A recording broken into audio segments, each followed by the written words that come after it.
رب العالمين والعاقبة للمتقين والصلاة والسلام على سيد الأنبياء والمرسلين اما بعد۔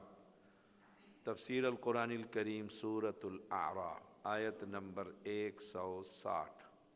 اعوذ باللہ من الشیطان الرجیم۔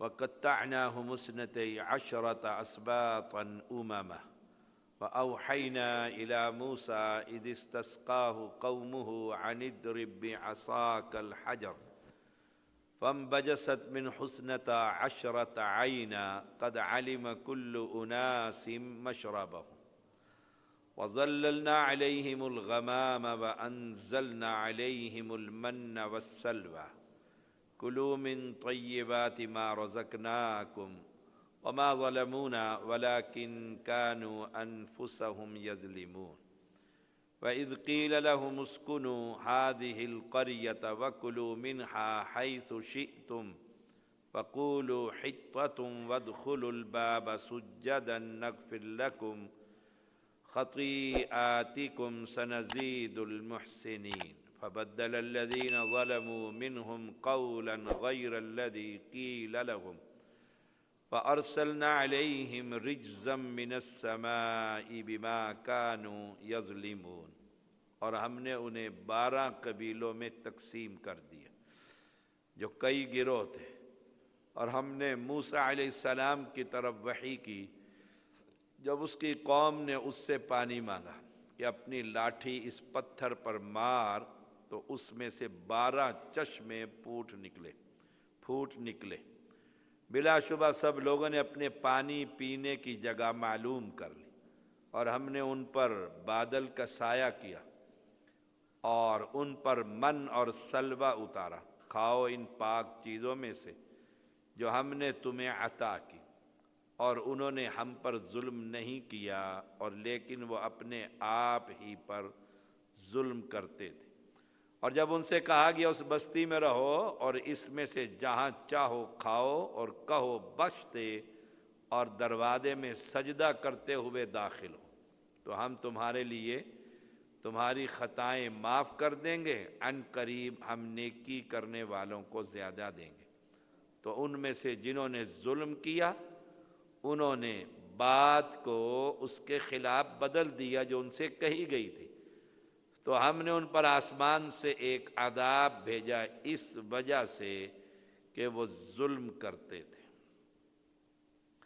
موسیٰ علیہ السلام کی یعقوب علیہ السلام کے 12 بیٹوں سے 12 قبائل وجود میں آئے تھے۔ اپنے اپنے الگ اوصاف کی وجہ سے ہر قبیلے نے اپنا وجود برقرار رکھا۔ اللہ تعالیٰ نے ہر قبیلے پر ایک نقیب مقرر فرمایا۔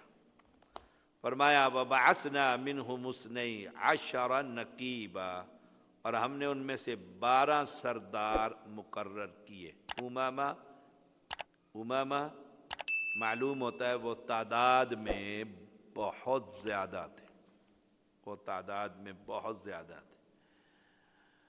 اس کو کہا گیا قوم کو کہ اس سرزمین میں داخل ہو جاؤ۔ باتیں تو اس میں بہت خوبصورت ہیں اور بہت زیادہ ہیں۔ فرمایا کہ قوم نے موسیٰ علیہ السلام سے کہا کہ پانی چاہیے، پانی کی تلاش۔ موسیٰ علیہ السلام کے بارے میں اللہ نے کیا کیا؟ وَأَوْحَيْنَا، ہم نے وحی کی موسیٰ علیہ السلام کہ اس پتھر پر اپنا عصا مار۔ ہم نے وحی کی جب قوم نے ان سے پانی مانگا، تو یہ پیغمبر کا بہت بڑا معجزہ تھا۔ 12 ہی قبیلے تھے، اس پتھر میں 12 ہی سوراخ ہو گئے۔ سبحان اللہ، ایک پتھر کچھ تو تاریخ میں یہ کہتے ہیں بنی اسرائیل کی کہ وہ اس پتھر کو اٹھا کر جہاں جاتے رکھتے، ڈنڈا مارتے، 12 قبیلے اپنا اپنا پانی پیتے رہتے، پھر سفر میں جاتے پتھر اٹھا لیتے۔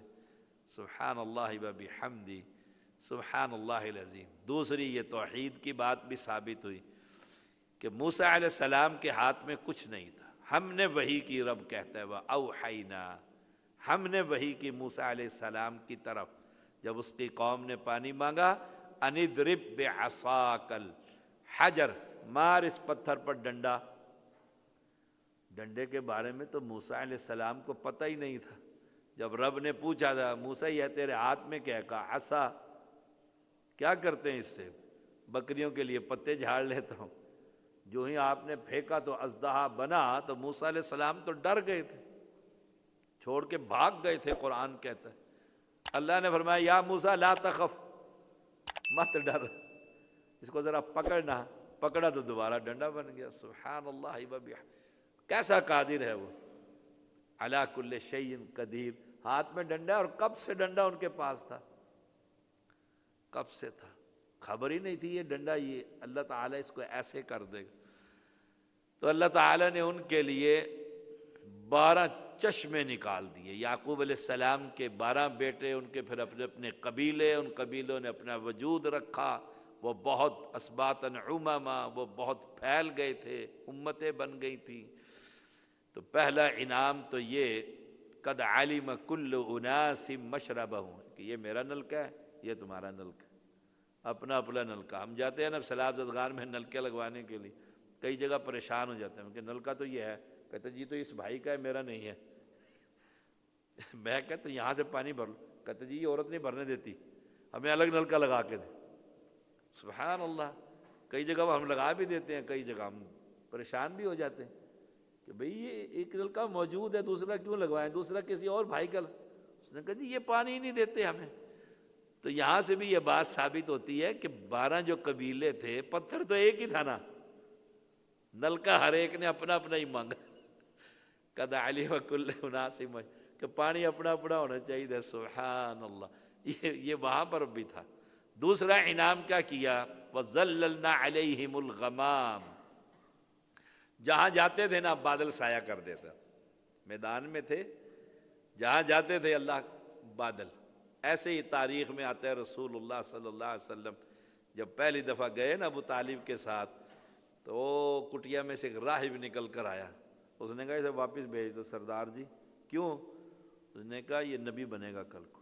سبحان، ہم نے تورات میں پڑھ رکھا ہے، یہاں سے ایک بندہ گزرے، میں جہاں سے اسے گزرتا یہ آ رہا ہے، آسمان سے بادل اسی کے اوپر سایہ کرتا ہوا آ رہا ہے، اور سردار نے واپس بھیج دیا تھا کہ جاؤ واپس لے جاؤ ان کو، آگے نہیں لے کر، کہا یہودی نقصان پہنچا دیں گے۔ سبحان اللہ۔ تو ایسے ہی وَظَلَّلْنَا عَلَيْهِمُ الْغَمَامَ، اللہ تعالیٰ نے ان پر بادل کا سایہ کر دیا تھا۔ اور پھر تیسری بات وَأَنزَلْنَا عَلَيْهِمُ الْمَنَّ وَالسَّلْوَىٰ، ہم نے ان کے اوپر کھانے اتار دیے تھے، من اور سلوہ۔ صبح صبح اٹھتے تھے تو میٹھا پڑا ہوتا تھا، شام کو کھانا شام کو مل جاتا تھا، اور کیا چاہیے؟ سبحان اللہ۔ لیکن قوم ایسی خطرناک تھی، قوم بڑی خطرناک تھی۔ چوتھی بات کیا کہی؟ کلوا من طیبات ما رزقناکم، جو ہم نے تمہیں یہ رزق دیا ہے نا بڑا طیب ہے، حلال ہے، حلال ہے، بوتل حلال ہے پانی کی، طیب ہے۔ لیکن جب یہی حلال پانی کوئی چوری کر کر اٹھا کر پیے گا، طیب رہے گا؟ پانی حلال ہے، پانی حلال ہے۔ کہا دیکھو یہ حلال ہم نے تمہارے لیے اتارا ہے، کلوا من طیبات ما رزقناکم، ہم نے تمہیں رزق دیا۔ ثابت کیا ہوا رزق کس کے ہاتھ میں ہے؟ تو کوئی یہ کہے خواجہ نہ دے گا تو پھر کون دے گا؟ میں نے کل ڈی جی خان پہ اسی قوالی پر تقریر کی ہے، کہتے ہیں خواجہ نہ دے گا تو پھر کون دے گا؟ خواجہ کو کون دیتا تھا؟ یہ بھی تو سوچئے نا، خواجہ کو ماں کے پیٹ میں کون دیتا تھا؟ اللہ۔ وہ ایک کل میں قوالی سن رہا تھا، نے کہا آدم کا بت بنا کر خود اس میں سما گیا، رب کو کہہ رہا ہے پہلے آدم کا بت بنایا، پھر رب خود اس کے اندر سما گیا، اور پھر سارے بندے نکلے۔ یہ سارے کون ہیں؟ یہ اللہ کی صورتیں ہیں مختلف، لا الہ الا اللہ۔ اللہ پاک ہے ان خباثتوں سے اور ان خرافات سے جو یہ لوگ کہتے ہیں، تو کہا طیب چیز کھاؤ، طیب چیز کھانی چاہیے، جو میری نہیں ہے تو میں کسی کی اٹھا کر کھاؤں گا، چیز فی نفس ہی وہ حلال ہے، جب میں چوری کر لوں گا تو میرے لیے حرام ہو جائے گی نا۔ وہ ایک ٹافی ہی کیوں نہ ہو سہل، وہ ایک چھوٹی سی ٹافی کیوں نہ ہو، طالب علم دوسرے کی ٹافی اٹھا کر کھا جاتے ہیں، سبحان اللہ۔ طیب مال کھانا چاہیے۔ امام بخاری رحمۃ اللہ علیہ کے والد رحمہ اللہ شیخ اسماعیل رحمہ اللہ کیا فرماتے ہیں؟ فرماتے ہیں موت کے وقت کہ میں نے جو حلال کھلایا نا اپنے بیٹے امام بخاری کو، اور جو چھوڑا ہے اس میں ایک پیسہ بھی حرام کا نہیں ہے۔ دوسری بات کیا کہی کہ کسی پیسے کے بارے میں شک بھی نہیں کہ یہ حرام کو، شاید یہ حرام کو۔ جب ایسا حلال اور طیب مال جائے نا پیٹ میں تو پھر انسان اللہ کے ہاں بہت بڑا مقام پاتا ہے۔ تو فرمایا چوتھی بات، کلوا من طیبات ما رزقناکم، کھالا جون سا ہے نا وہ حلال کھایا کرو، حلال کھایا کرو۔ وما ظلمونا ولکن کانوا انفسهم یظلمون، قوم بگڑ گئی، انہوں نے کہا صبح روزانہ ہی کھیر پکی ہوتی ہے، ہم تو نہیں کھاتے۔ قوم بگڑ گئی، قرآن کہتا ہے انہوں نے کہا ہمیں تو پیاز چاہیے، ترکاریاں چاہیے، وہ ساری ہم سورۃ بقرہ میں پڑھا چکے ہیں ہمیں تو۔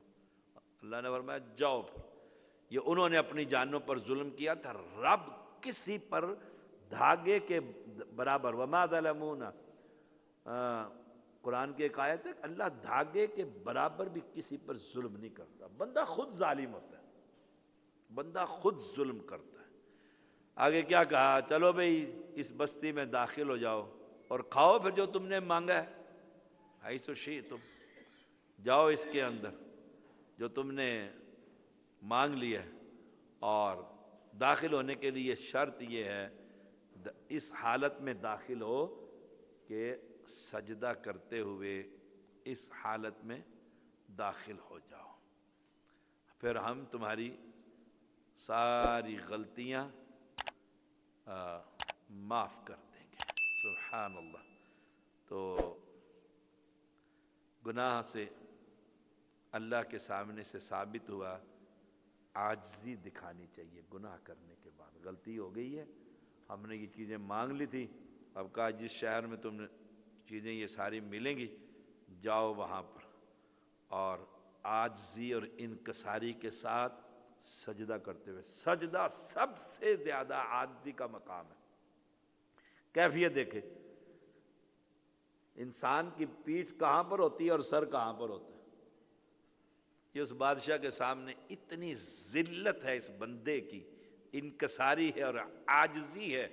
رسول اللہ صلی اللہ علیہ وسلم جب فتح مکہ ہوا نا تو اونٹنی پر جھک گئے، آپ کی داڑھی مبارک کے بال اونٹنی کے کجاوے کو چھو رہے تھے، عاجزی اور انکساری سے۔ اللہ تو نے مجھ پر کتنا بڑا کرم کیا، جس گھر سے میرا نکالا تھا وہی بیت اللہ ہمیں دوبارہ دے دیا، اور آپ صلی اللہ علیہ وسلم نے مکہ میں داخل ہوئے۔ آسمان سے سورت بھی نازل ہو گئی، اذا جاء نصر اللہ والفتح ورأیت الناس یدخلون فی دین اللہ افواجا، قبیلے کے قبیلے مسلمان بھی ہو گئے۔ رب نے پیغمبر کو کیا کہا؟ اتنی بڑی نعمتیں، مکہ مل گیا، دنیا مسلمان ہو رہی ہے، فوجیں آ رہی ہیں، تب کیا کر؟ فسبح بحمد ربک واستغفر، تسبیح بھی اس کی بیان کر کے اسی نے دے دی ہے، اور استغفار بھی کر۔ آپ صلی اللہ علیہ وسلم فرماتے ہیں میں دن میں 100 مرتبہ استغفار کرتا ہوں، صحیح مسلم کی حدیث۔ ہم کتنی مرتبہ کرتے ہیں؟ تو انہیں کہا گیا کہ تم داخل ہو رہے ہو تو سجدہ کرتے ہوئے داخل ہو۔ ان ظالموں نے مذاق اڑایا۔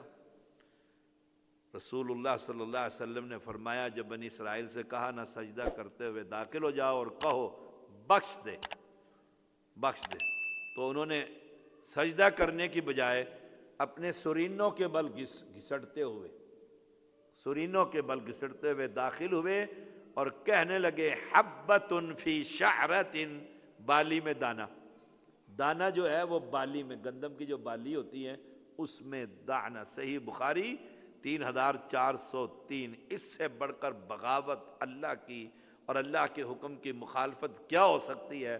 رب کہتا ہے سجدہ کرتے ہوئے یہ اپنے چوتڑوں کے بل گھسٹتے ہوئے، اور کہہ رہے ہیں دانہ بالی کے۔ لفظ ہی اللہ کا حکم ہی بدل دیا، اللہ کی اتنی مخالفت کی، اتنی نافرمانی کی، اس پر اللہ تعالی نے انہیں ظالم قرار دیا، یہ کہ بڑے ظالم تھے، اور ان پر پھر اس صدا میں کہتے ہیں طاعون کا عذاب نازل کیا تھا، ان پر طاعون کا عذاب نازل فرمایا تھا۔ ایسی رسول اللہ صلی اللہ علیہ وسلم نے فرمایا الطاعون رجس ارسل علی طائفۃ من بنی اسرائیل او علی من کان قبلکم، صحیح بخاری 3473۔ اسامہ بن زید رضی اللہ تعالیٰ عنہ بیان کرتے ہیں رسول اللہ صلی اللہ علیہ وسلم نے فرمایا طاعون ایک عذاب ہے جو بنی اسرائیل کے ایک گروہ پر یا ان لوگوں پر بھیجا گیا جو تم سے پہلے تھے، جو تم سے پہلے تھے۔ اللہ کی پھر ان پر ایسی پھٹکار پڑی نا، اس کی وجہ سے اللہ کے انہوں نے اس کو بدل کر رکھ دیا تھا، رجزم من السماء بما کانوا یظلمون، بوجہ اس کے کہ وہ ظلم کرتے تھے۔ اس لیے جو بھی کوئی ظلم کرے گا آسمان والے کا عذاب ضرور اترتا ہے۔ کل ہم نے حدیث فجر پر پڑھی ہے کہ میں اس کی ضرور مدد کروں گا، مظلوم کی، 3 بندوں کی جو دعا ہے، دیر ہو سکتی ہے، اندھیرا نہیں ہو سکتا، مدد ضرور ہوگی۔ صلی اللہ علیہ وسلم۔